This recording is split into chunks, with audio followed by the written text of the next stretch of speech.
దేవుని నామానికి స్తోత్రం కలుగును గాక.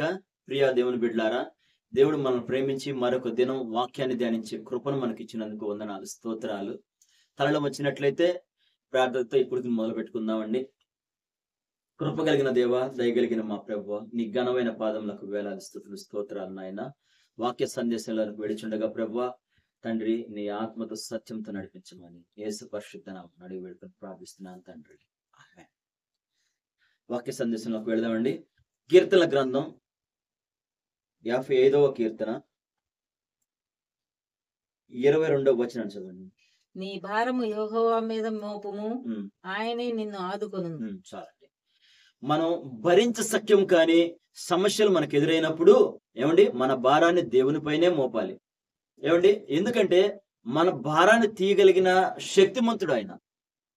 మన సమస్యల నుంచి మనల్ని లేవనెత్తగలిగిన దేవుడు, కృంగి ఉన్నప్పుడు మనం లేవనెత్తగలిగిన దేవుడు ఆయనే. చూడండి, దావీదుకి తన భారాన్ని తీసి దేవుని మీద వేయగలిగినంత బాధ తనకి ఏమొచ్చిందండి. అదే అధ్యాయంలోనే మనం 3, 4, 5 వచనాలు ఒకసారి చదవమ్మా.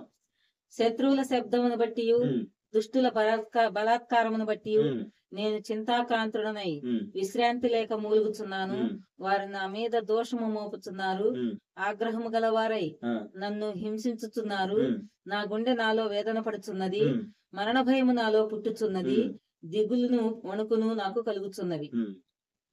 మహాభయము మహాభయం చేత ముంచివేసింది. ముంచివేసింది. ఆమె చూడండి, దావీదుకు కలుగుతున్న ఆ యొక్క బాధ చూడండి. గుండెల్లో వేదన పుట్టుచున్నదంట. మరణ భయం నాలో పుట్టుచున్నది. దిగులు వణుకు నాకు పుట్టుచున్నది. మహాభయం నన్ను ముంచివేస్తుంది. చూడండి ప్రియా దేవుని బిడ్డారా, ఇన్ని బాధలు, ఇన్ని వేదనలు దావీదు కలిగి ఉన్నాయి. ఆనాడు దావీదుకే కాదండి, ఈనాడు మనకు కూడా కొన్ని సమస్యలు కలిగినప్పుడు ఏమండి, మనకి ఎంత స్థితిమంతులు అయినా కానీ ఆహారం కూడా తినబుద్ధి కాదు. అటువంటి పరిస్థితులు, భయంకరమైన పరిస్థితులు. అందుకే దావీదు అన్నాడు, నన్ను దూషించేవాడు శత్రువు కాడయ్యా. ఎందుకంటే శత్రువు అంటే నేను దాగి ఉండొచ్చు, నా యందు మిట్టుపడేవాడు నా పగవాడు కాదు. అట్టి వాడైతే నేను సహించవచ్చు. నా శత్రువులు నాకు అనేక మంది ఉన్నారు. నా భారము నీ మీదే మోపుచున్నానాయా. ఏమండి, ఎందుకంటే ఇవి చేసింది సొంత వారే, బయటి వారు కాదు. ప్రియా దేవుని బిడ్డారా, సొంత వారు వల్ల ఇవాళ బాధపడుతున్న వారు అనేకులు లేకపోలేదండి. ఇవాళ కొన్ని సమస్యలు మనం చూసినట్లయితే ఆస్తి తగాదాలతో కోర్టులకు వెళ్ళి వాళ్ళు ఉన్నారు. ఏమండి, ఒక ఐక్యం కలిగి జీవించే వారు లేక ఇవాళ చాలా కరువై ఉన్నారు. ఎందుకంటే దేవుని మాటలు వినేవారు ఎవరు లేరండి. దేవుని వాక్యానికి చోటిచ్చేవారు లేరు. ఆ విధంగా దావీదు కలుగుతున్న శ్రమలు ఏంటంటే సొంత వారు వల్లనే. చూడండి, అదే కీర్తన గ్రంథంలో నుంచి 42వ అధ్యాయం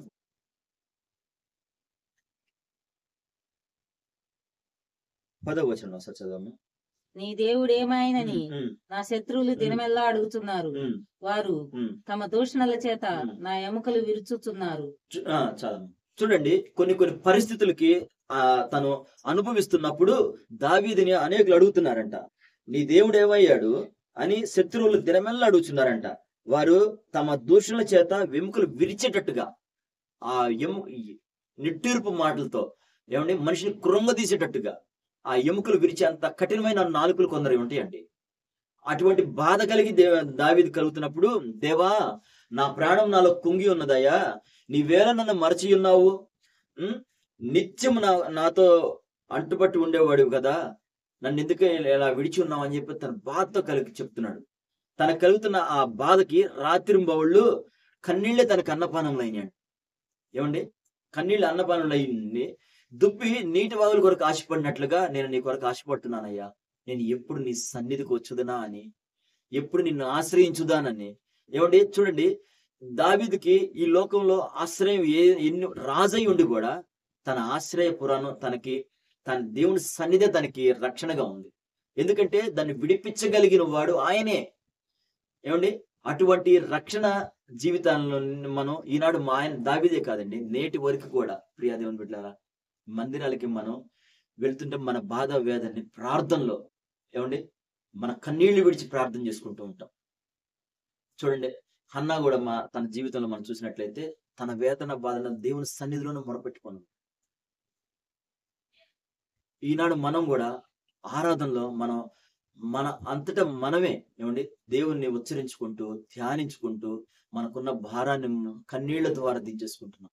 ఎందుకంటే ఆయనే మనకు ఆధారం.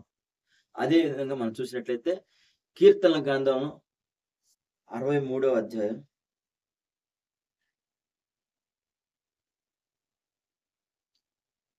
8వ వచనం చదవండి.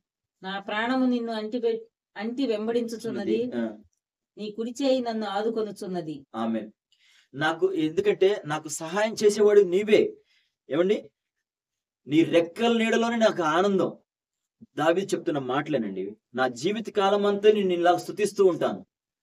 దినమెల్లా నా చేతులెత్తి నిన్ను స్తుతిస్తూ ఉంటాను. ఎందుకంటే మనకు రక్షణ ఆధారం కలిగిన దేవుడు ఆయనే. అందుకని ఏమండి మనం దినమెల్లా ఆయన్ని మన మన స్తుతులే ఆయన మన వైపు దించగలుగుతాయి. అందుకే ఇజ్రాయేల్ స్తుతుల మీద ఆసీనుడైనాడు దేవుడు అని చెప్పి ఆయనకు పేరు. ఏమండి మనం భూమి మీద మనం పెడుతున్న మొరను విని ఆకాశమందున ఆయన ఆశీర్వదించగలిగిన దేవుడు. ప్రియా దేవుని బిడ్డారా, అదే 27వ అధ్యాయంలో కీర్తన 27వ అధ్యాయంలో 14వ వచనం ఒకసారి చదవండి. యెహోవా కొరకు కనిపెట్టుకొని ఉండుము. ధైర్యము తెచ్చుకొని నీ హృదయమును నిబ్బరముగా ఉంచుకొనుము. యెహోవా కొరకు కనిపెట్టుకొని ఉండుము. ఆమేన్. చూడండి, యెహోవే నాకు వెలుగై ఉన్నాడు, ఆయన నా రక్షణ అయి ఉన్నాడు. ఏమండి నేను ఎందుకు భయపడాలి? ప్రియా దేవుని బిడ్డారా, ఆలోచన చేద్దామా? ఆయన మనకు ధైర్యం అయినప్పుడు, ఆయన మనకు ఆశ్రయపడి ఉన్నప్పుడు మనం ఎందుకు భయపడాలి? ఎవరికైనా అవి ఎటువంటి సమస్యలైనా యెహోవా నా ప్రాణానికే దుర్గమై ఉన్నాడు. ఎవరైతే మాకేంటి? మన మన విశ్వాసం ఏమండి మన యొక్క జీవితంలో మన యొక్క బాధల వేదనని ఆయన మీద మోపుతున్నాడు. ఆయనే మన కండ ఈ లోకంలో. ఏమండి ఎందుకంటే ఈ ఎప్పటికైనా విడిచిపోయే ఈ యొక్క శరీరానికి ఈ లోక ఆలోచనలకి మనం ఎప్పుడు చోటివ్వం. ఎందుకంటే మన ఆలోచనలు ఆ స్థిరంగా పట్టణం వైపే ఉంటాయి.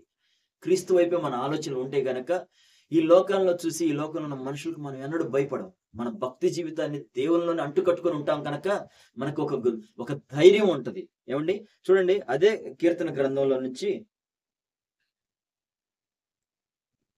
16వ అధ్యాయం 8వ వచనం ఒకసారి చదవండి. సదాకాలము యెహోవా యందు నా గురి నిలుపుచున్నాను. ఆయన నా కుడి పార్శ్వమందు ఉన్నాడు గనక నేను కదల్చబడను. ఆమేన్. ఎందుకంటే ఏమండి ఎందుకంటే దేవా నువ్వు నా ఆత్మ నన్ను పాతాళంలో నుంచి పాతాళంలో విడిచిపెట్టే దేవుడు కాదయ్యా. నువ్వు నీ పరిశుద్ధుల్ని కుళ్ళు పట్టనిచ్చేవాడు కాదు. అందువలన నా హృదయం సంతోషించుతుంది, నా ఆత్మ హర్షించుచున్నది, నా శరీరం కూడా సురక్షితంగా నివసించుచున్నది. ఆనాడు దావీదుకే కాదండి, ఈనాడు మనకు కూడా మన ఆశ్రయపురం ఆయనకే కాదు. ఏమండి ఎందుకంటే మనల్ని విడిచిపెట్టే దేవుడు కాదు. దేవుడు మనకి తెలియపరుస్తున్నది ఏదైనా కానీ ఉండే మన జీవితాల్లో దుర్మార్గతను విడిచి మన దేవుని వైపు తిరగాలని ఆయన ఆశ. చూడండి, ఇలా తల్లిదండ్రులుగా ఒక బిడ్డని ఏదైనా చెప్పేటప్పుడు కానీ చేసేటప్పుడు కానీ వారు సత్య మార్గం నడవాలనే కొన్ని శ్రమల వరకు కలుగుతాయేమో కానీ, ఎందుకంటే దాన్ని విడిచి మార్గం వెళ్ళినప్పుడు దేవుడు బాధ పెట్టాలని ఏ రోజు కూడా భావించడండి.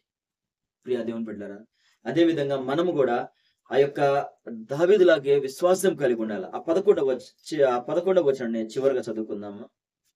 జీవ మార్గంలో నీవు నాకు తెలియజేసేదవు, నీ సన్నిధిలో సంపూర్ణ సంతోషము కలదు, నీ కుడి చేతిలో నిత్యము సుఖము కలగదు.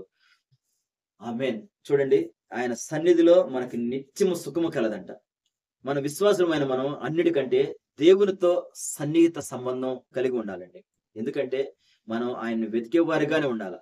మనం ఆ నీతిమంతుని ఆరాధిస్తున్నప్పుడు మనం ఎన్నడూ కదల్చబడం. ఈ మాటలు ప్రభు మన హృదయం ఫలింపజేయను గాక. తనలో వచ్చినట్లయితే ప్రార్థన చేసుకుందామండి. కృప కలిగిన దేవ, దయగలిగిన మా ప్రభువా, నీ ఘనమైన పాదములకు స్తోత్రం తండ్రి. చదువుకున్న కీర్తన ప్రాంగంలో ప్రభువా, దావీదుకి నాయన సొంత వారి నుంచే ప్రభు శ్రమలు వేదనలు కలిగి ఉన్నప్పుడు నాయన వాటి నుంచి విమోచించిన గొప్ప దేవుడు నాయన.